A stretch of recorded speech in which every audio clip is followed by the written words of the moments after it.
সম্মানিত হাজিরিন,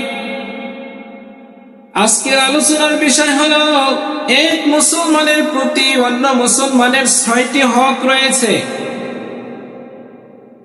আল্লাহ রাসূল সাল্লাল্লাহু আলাইহি ওয়াসাল্লাম এই 6টি হক সম্পর্কে কি বলেছেন চলুন আমরা জেনে আসি। আবু হুরায়রা রাদিয়াল্লাহু তাআলা আনহু থেকে বর্ণিত, তিনি বলেন রাসূল সাল্লাল্লাহু আলাইহি ওয়াসাল্লাম বলেছেন, এক মুসলমানের প্রতি অন্য মুসলমানের হক হলো 6টি। 1 নম্বরে বলা হলো, কোন মুসলমান ভাই যদি অসুস্থ হয় তাকে আমরা দেখতে যাব। 2 নম্বরে, কোন মুসলমান ভাই যদি মারা যায় আমরা তার জানাজার নামাজে শরীক হব, আমরা তার জানাজার নামাজে যাব। 3 নম্বরে বলা হলো,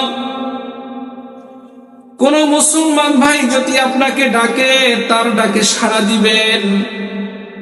4 নম্বরে, যখন কোন মুসলমান ভাইয়ের সাথে সাক্ষাৎ হবে তখন তাকে সালাম করবেন।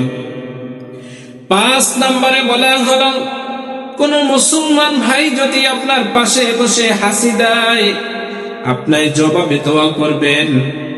6 নম্বরে বলা হলো, উপস্থিতি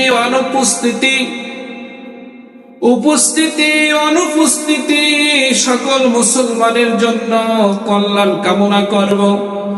এই 6টি হক আমরা এই হাদিস দ্বারা আমরা যতটুকু জানতে পারলাম, হাদিস অনুযায়ী আমরা যেন আমল করতে পারি। আল্লাহ পাক রব্বুল আলামিন আপনাকে আমাকে এই হাদিস অনুযায়ী আমল করার তৌফিক দান করুন। সকলে বলুন আমিন।